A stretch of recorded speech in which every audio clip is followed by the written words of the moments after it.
আসসালামু আলাইকুম। Linear algebra chapter 3। এখন আমরা এক্সাম্পল 28 সমাধান করব। এক্সাম্পল 28-এর 3টা সমীকরণ দেওয়া আছে আমার। এই সমীকরণগুলোর বলছে ল্যামডার মান বের করতে হবে। দেখেন সবার সাথে এক্স ওয়াই জেড আর ল্যামডা গুণ আছে। এই ল্যামডার মান আমাদের বের করতে হবে যেন অনন্য সমাধান থাকে, আবার কোনো সমাধান থাকবে না, আবার একাধিক সমাধান বিদ্যমান। তার মানে এই যে 3টা মান, এই সবই ল্যামডার মানের উপর আমার নির্ভর করবে। তাহলে প্রথমে আমি ইসালন আকারের সাহায্যে ল্যামডার মানগুলো বের করে নিই। তাহলে আমার সেমভাবে ইসালন আকারের নিয়ম প্রথম সমীকরণটা আমাদের রেখে দিতে হবে। তারপর আমার এই সমীকরণের পদটা 0 বানাতে হবে। 0 বানাতে গেলে দেখেন আমি যদি 2 নাম্বার সমীকরণ এইখান থেকে যদি আমি এই সমীকরণের সাথে ল্যামডা গুণ করে বিয়োগ করি তাহলে এই পদ আমার 0 হবে। তাহলে আমি প্রথমে এই সমীকরণটা লিখে নিই এখানে lambda x plus y plus z equal 1। তারপরে আমি এই সমীকরণের সাথে ল্যামডা গুণ করব, তাহলে পাবো lambda x plus lambda square y plus lambda z equal lambda. এখন আমি এটা বিয়োগ করব, তাহলে এটা কাটাকাটি হয়। এখানে থাকবে y minus lambda square y plus z minus lambda z equal 1 minus lambda. এখান থেকে আমি যদি ওয়াই কমান নেই তাহলে থাকবে 1 minus lambda square y plus এখান থেকে জেড কমান নিলে 1 minus lambda z equal 1 minus lambda. তাহলে এখানে আমি পাচ্ছি 0 plus 1 minus lambda square into y plus 1 minus lambda into Z equal 1 minus lambda. এখানে আমি কি করছি, এই শর্তটা আমার পাশে লিখতে হবে। L2 ড্যাশ সমান L1 মাইনাস ল্যামডা L2। এই শর্তটা আমার অবশ্যই পাশে লিখে দিতে হবে। তারপরে আমি এই সমীকরণ থেকে এই সমীকরণের এই প্রথম পদ আর এটা 0 বানাবো। এখন আমি যদি এই সমীকরণ থেকে এই সমীকরণ বিয়োগ করি তাহলে আমার এটা 0 হয়। এটা কেটে কাটাকাটি হবে 0 প্লাস এখান থেকে বিয়োগ করলে ওয়াই কমন যাবে, তাহলে থাকবে হচ্ছে 1 minus lambda into y minus 1 minus lambda into Z equal 0। এটা আমি কি করছি, L3 ড্যাশ সমান L3 মাইনাস L2। আপনারা পাশে এইভাবে করে দেখে নেবেন, তাহলে আপনাদের বুঝতে আরও সুবিধা হবে। তারপর আমার এখনও এই পদটা 0 বানাতে হবে, তাহলে প্রথম দুইটা সমীকরণ আমি লিখে নিই।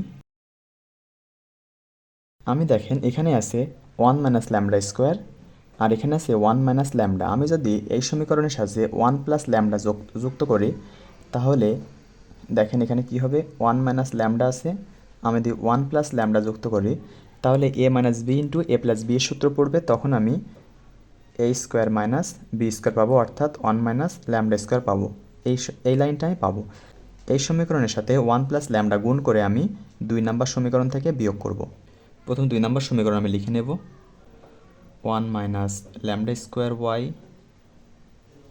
Plus 1 minus lambda z equal 1 minus lambda. এখানে যদি 1 প্লাস ল্যামডা আমি গুণ করি তাহলে এখানেও আমি পাবো 1 minus lambda square Y minus এখানেও তাই পাবো 1 minus lambda square into Z equal 0-র সাথে যা গুণ করব সবই 0। এখন আমি এটা বিয়োগ করে দিব, তাহলে এটা কাটাকাটি হয়। এখানে থাকবে আমার 1 minus lambda plus 1 minus lambda square into Z equal 1 minus lambda. 2 minus lambda square minus lambda equal 1 minus lambda into Z.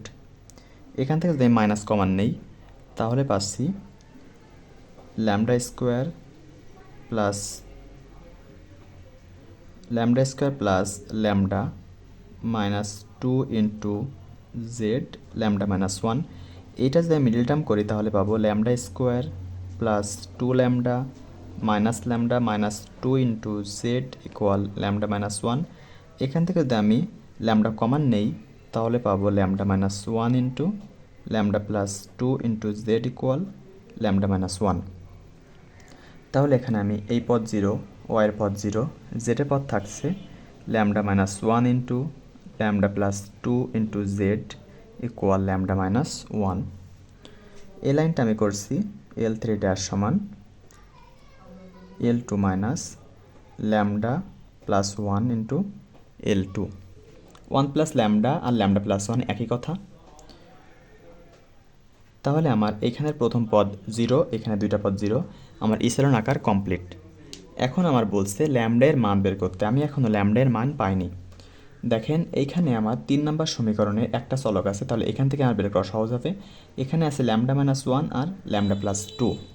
Lambda minus 1 equal 0 যদি আমি ধরি, তাহলে ল্যামডা ইকুয়াল 1, আর ল্যামডা প্লাস 2 ইকুয়াল 0 ধরলে ল্যামডা ইকুয়াল মাইনাস 2। এখন এই সমীকরণে যদি আমি ল্যামডা ইকুয়াল 1 বসাই, তাহলে সম্পূর্ণ 0 হবে, তাহলে আমি ল্যামডার মান 1 পাচ্ছি।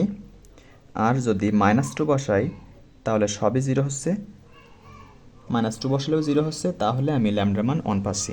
এই সমীকরণে যদি আমি ল্যামডার মান 1 বসাই, তাহলে এপাশেও 0, এপাশেও 0, যেটা আমার 0 সমান 0 হবে। ল্যামডা সমান 1 যদি আমি এই সমীকরণে বসাই, তাহলে এখানে 0, এখানেও 0, তাহলে আমি ল্যামডা সমান 1 বসালে এইটা আমি দেব 1 নম্বর সমীকরণ, এইটা 2 নম্বর সমীকরণ, লাস্টেরটা 3 নম্বর সমীকরণ। আমি এই 3 নম্বর সমীকরণে মান বসাবো। 3 নম্বর সমীকরণে মান বসালে পাচ্ছি 0 সমান 0। যদি আমি 0 সমান 0 পাই, তাহলে একটা সমীকরণ বাদ হলে দেখেন এক্স ওয়াই জেড 3টা চলক আর 2টা সমীকরণ আমার বেঁচে আছে। এরকম যদি চলক সংখ্যা যদি বেশি থাকে, তাহলে আমার সমীকরণ জোটের একাধিক সমাধান থাকবে। এখানে আমার কি থাকবে? একাধিক সমাধান। এখানে আমার একাধিক সমাধান থাকবে। তারপরে ল্যামডার সাথে -2 বসাই, তাহলে এখানে আমার 0 হচ্ছে। ল্যামডার সাথে -2 বসালে এখানে 0 হচ্ছে। ল্যামডা ইকুয়াল -2 হলে 3 নাম্বার হতে পাই। এপাশে 0, 0 সমান,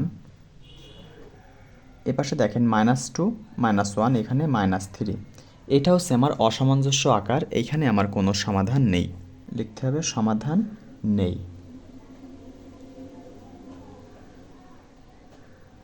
এবং আরেকটা লিখতে হবে আমার, যদি ল্যামডা সমান 1 এবং -2 না হয়, তাহলে দেখেন যদি 1 আর -2 না হয়, তাহলে 0 হবে না, এপাশে কোনো একটা সংখ্যা থাকবে আর এপাশে তো সংখ্যা থাকবেই। তাহলে আমার যদি 0 সমান 0 এবং 0 সমান কোনো একটা সংখ্যা না হয়, তাহলে আমার একাধিক সমাধানও থাকবে না আর সমাধান নেই, তখন আমার একক সমাধান থাকবে। তাহলে লিখতে হবে lambda not equal -2, lambda not equal 1 হলে সমীকরণ জোটের একক সমাধান থাকবে। সমীকরণ জোটের একক সমাধান থাকবে। এটাই হচ্ছে আমার এক্সাম্পল 28।